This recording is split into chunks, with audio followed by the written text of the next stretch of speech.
दोस्तों नमस्कार। आप देख रहे हैं Jalaun times news channel. Rahul Gandhi नफ़रत के बाज़ार में मोहब्बत की दुकान खोलने के बाद में, धर्मनिरपेक्षता का झंडा उठाने के बाद में अब जो है जातिगत जनगणना का मुद्दा ज़ोर शोर से उठा रहे। जातिगत जनगणना के मुद्दे पर हुंकार भर रहे हैं और जिसकी जितनी संख्या भारी उसको उतनी हिस्सेदारी की बात कह रहे हैं। सब जगह वो इस चीज़ को रिपीट कर रहे हैं और जाहिर कर रहे हैं कि अपनी जो प्रतिबद्धता है उसको जाहिर कर रहे हैं जातिगत जनगणना के मुद्दे पर, और जो वंचित तबके हैं उनको पर्याप्त प्रतिनिधित्व देने के लिए। अब वैसे तो ये अपर कास्ट की पार्टी मानी जाती रही है, कुलीन वर्ग की सफ़ेद पोशों की पार्टी मानी जाती रही कांग्रेस। इसलिए कांग्रेस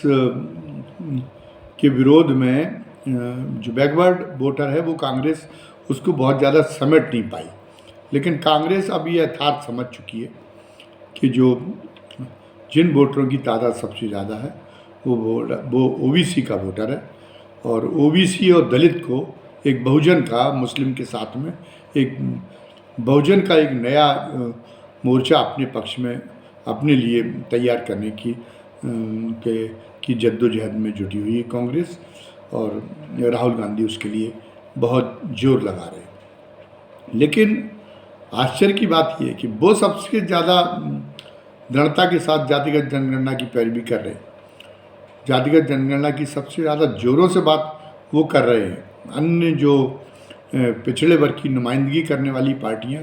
वो भी उतने ज़ोरों से इस मुद्दे को नहीं कह पा रही। लेकिन पिछड़ों में वो या जो पूरे बहुजन में है उससे कोई एक नया जार पैदा नहीं हो पा रहा। मुसलमानों की बात तो छोड़िए, मुसलमानों के सामने तो कोई दूसरा विकल्प नहीं है और कांग्रेस के अलावा,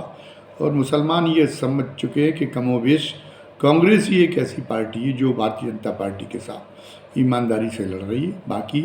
सबका कहीं ना कहीं जो है, सबकी एक, जिसे बुंदेलखंड में कहा जाता है, कहावत है, कोर दबी हुई है। सबकी कहीं ना कहीं भारतीय जनता पार्टी से कोर दबी हुई है। कांग्रेस ही है जो भारतीय जनता पार्टी के साथ गोपनीय रूप से, उजागर तौर पर किसी तरीके का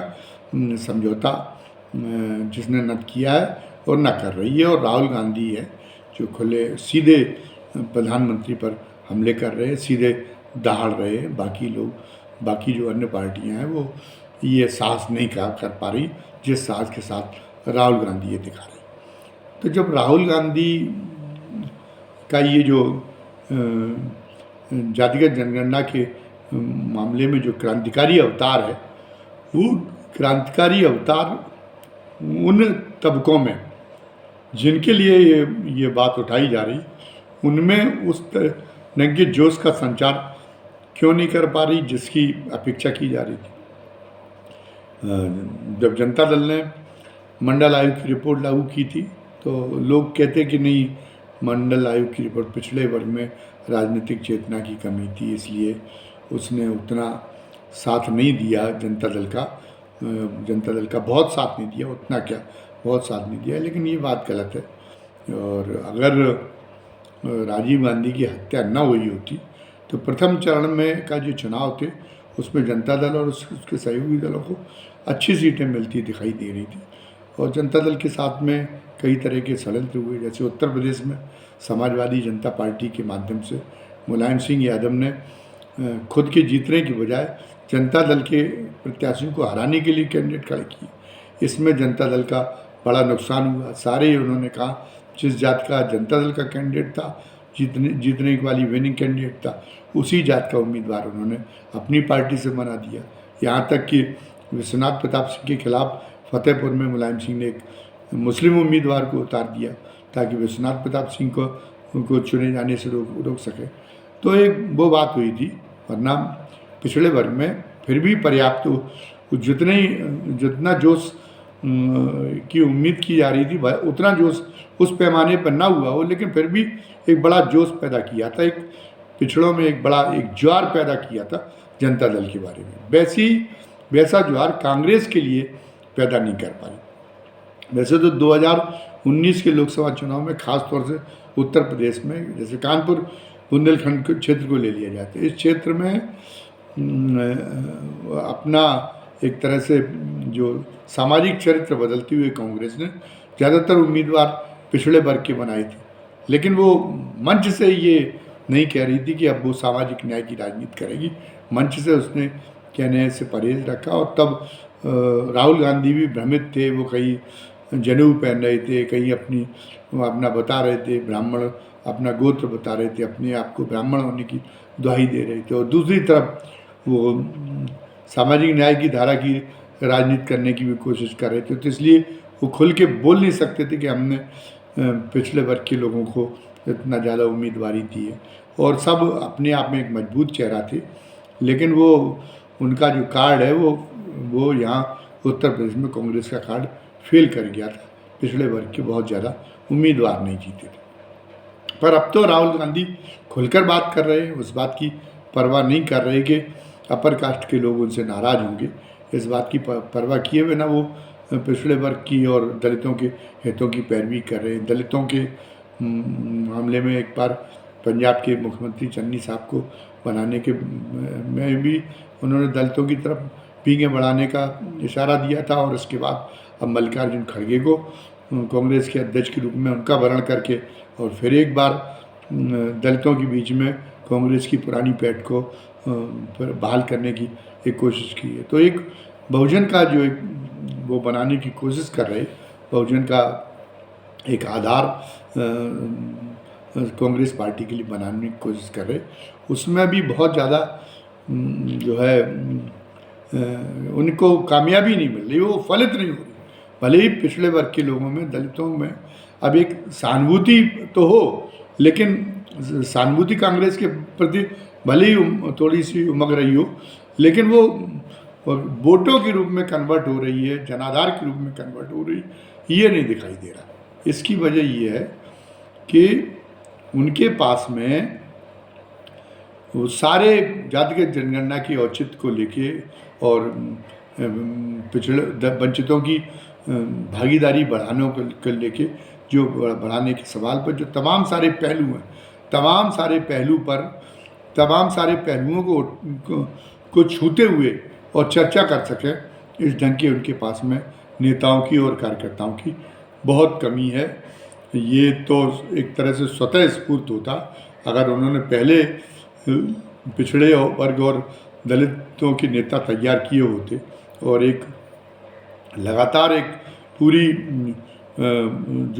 पूरा एक वैचारिक परिप्रेक्ष्य था इससे जुड़ा हुआ, एक जो विस्तृत वैचारिक परिप्रेक्ष्य है उसके बारे में उसको बहस को आगे बढ़ाया होता, उस विमर्श को उन्होंने जो है आज शुरू से आगे बढ़ाया होता, तो आज स्थितियाँ दूसरी होती। आज राहुल गांधी ये बात कह रहे हैं कि लेकिन जो कांग्रेस पार्टी के अन्य नेता हैं, जो कार्यकर्ता हैं, वो इस बात को लोगों तक ले जाने की कोशिश नहीं कर रहे। उनको पिछड़े वर्ग के लोगों से निचले स्तर पर संवाद होना चाहिए। जैसे भारतीय जनता पार्टी ने बूथ स्तर तक पिछड़े वर्ग के और दलितों के कार्यकर्ता जोड़े हैं अपनी बूथ स्तर तक की इकाइयों में, वैसा कांग्रेस कोई काम नहीं कर पा रही। वैसे भी जैसे उत्तर प्रदेश जैसे राज्यों में तो उसका संगठन कमज़ोर है, लेकिन जहाँ मध्य प्रदेश में अगर उसके पास संगठन है भी, तो मध्य प्रदेश में पिछड़े और दलित अभी जो है निर्णायक भूमिका में बहुत कम है। वो भारतीय जनता पार्टी की तरह निचले स्तर तक उनके पदाधिकारी बनाने का काम कांग्रेस पार्टी नहीं कर पाई। तो कांग्रेस पार्टी का ये जो प्रयोजन जो शुरू में दिखाई दिया था कि इससे जो है कांग्रेस पार्टी का के पक्ष में एक बड़ा बूम आएगा, वो नहीं दिखाई दे रहा। वो वोटों के रूप में फलित होता नहीं दिखाई दे रहा। भले ही सहानुभूति वंचित तबकों में कांग्रेस के प्रति एक नई जमी, कांग्रेस की एक नई पहचान भले ही बनी हो, बन रही हो, लेकिन अभी वोटों में कन्वर्ट होने की सूरत नहीं बन रही। तो अब कांग्रेस के विचारकों को, क्या कांग्रेस के विचारक इस बात के लिए सोच रहे हैं, क्या कांग्रेस में इस बात पर विचार हो रहा हाईकमान कांग्रेस का विचार कर रहा है कि वो संगठन के स्तर पर बदलाव लाएं संगठन के स्तर पर भारतीय जनता पार्टी की तरह, और जिसमें आरएसएस ने भी एक बड़ी भूमिका निभाई है दलितों और पिछड़ों को जोड़ने में। उनके भी यहाँ पे भी उस ढंग का काम हो जिससे वो दलित और पिछड़े वर्ग के जो है वो जो मुखर कार्यकर्ता और नेता हर स्तर पर तैयार कर सकें, ऐसे काम करने के बारे में सोच रहे। और केवल एक सिरा मात्र पकड़ के जातिगत जनगणना जातिगत करने का एक स्लोगन जैसा लगा के रहने की बात, लगाकर रह जाने की बात नहीं है। वो उससे जो एक पहलू जुड़े हुए हैं कि आखिर क्यों ज़रूरी है, आखिर उनके साथ में किस ढंग से सामाजिक अन्याय हुआ है, किस ढंग से उनका सामाजिक शोषण हुआ है, किस ढंग से भेदभाव की व्यवस्था में उनको आगे बढ़ने का से रोका गया है। एक पुरानी सामाजिक व्यवस्था के खिलाफ जो माना जाता है कि जिसकी पैरवी भारतीय जनता पार्टी प्रकारांतर से उसी व्यवस्था को मजबूत करने में लगी हुई है, भले ही वो दिखावा कर रही हो और उनके प्रति बत्सल भाव दिखा रही हो वंचितों के प्रति, लेकिन वंचितों को वो उस ढंग का अधिकार सम्मान देने के लिए तैयार नहीं है। बराबरी का अभी भी वो वही है, सामाजिक समरसता, वो सामाजिक समता की बात नहीं करती भारतीय जनता पार्टी, सामाजिक समरसता की बात करती कि हम अगर आपका उत्पीड़न भी करेंगे तो आपका जो है प्रेम भाव से आपके प्रति प्रेम भाव रखेंगे, प्रेम भाव पहले की तरह हमारा तरीका बराबर नहीं होगा, लेकिन व्यवस्था हम उसी व्यवस्था को लाएंगे, वो उन्हीं धार्मिक प्रतीकों को, उन्हीं धार्मिक ग्रंथों को कर रही जो सरेआम भेदभाव की वकालत करते हैं, जो मानवता के, जो व्यापक मानवता के जो मूल्य हैं उनसे परे जाके और जाति विशेष की प्रभुता के, जाति विशेष की उसकी बात कर रहे। तो वो मतलब भारतीय जनता पार्टी की अभी भी कोशिश यही, वो पिछड़ों और दलितों को अपने साथ जोड़ना चाहती है, लेकिन भक्ति भावना के साथ में वो चाहती, वो विनीत रहें, वो अपने अधिकारों के मामले में दूसरे दलों की तरह की मुखरता न दिखाई दें। और इसलिए ये है कि भारतीय जनता पार्टी से जो चुने हुए सांसद या विधायक और उनके द्वारा मंत्री होते हैं वो अपने अधिकारों की कितनी रक्षा कर पाते हैं ये तो बहुत जग जाहिर है। अगर आरक्षण में उनके साथ में कोई बेईमानी होती है तो वो कहाँ आवाज़ उठा पाते हैं, या वो सदन में भी कोई ऐसा अवसर जब दलितों को पता चला कि किसी गांव में घोड़ी पे चढ़कर आने नहीं दिया जाता, या राष्ट्रपति तक के साथ मंदिर में धक्का मुक्की की घटना हो जाती है केवल इसलिए क्योंकि वो अनुसूचित जाति होते। इसके मामले में भारतीय जनता पार्टी के कितने दलित नेता हैं जो मुखरता के साथ में बात उठा पाते। तो उनका एक तरीका अभी भी यह है, ये इसको एक समझाने की ज़रूरत है कि उनका रास्ता वही है जिस रास्ते की वजह से सदियों तक दलितों और पिछड़ों के साथ में अन्याय हुआ है, भेदभाव हुआ है। और कांग्रेस उससे अलग हट के देना चाहती कि नहीं, कांग्रेस उनको नेतृत्वकारी भूमिका देना चाहती है, उनके हाथ में निर्णय की शक्ति सौंपना चाहती है, भक्ति भावना नहीं, उनके हाथ में बराबरी और उनके पूरे उनका जो है उनके आत्मसम्मान को बढ़ावा देते हुए काम करना चाहती है। तो इसके लिए कांग्रेस पार्टी को बहुत अभी काम करने की ज़रूरत है, तब तो उसको इसका फल मिल पाएगा। अन्यथा ये सब हवाई साबित होकर रह जाएगा। और जो चुनावों के जो रिजल्ट आएंगे अभी आने वाले, चाहे राज्यों के चुनाव की बात हो और चाहे वो फिर लोकसभा चुनाव की बात हो, उसमें कांग्रेस एक बार फिर देखती रह जाएगी और भारतीय जनता पार्टी अपने संगठन, वो उसकी मंशा चाहे कुछ भी हो, लेकिन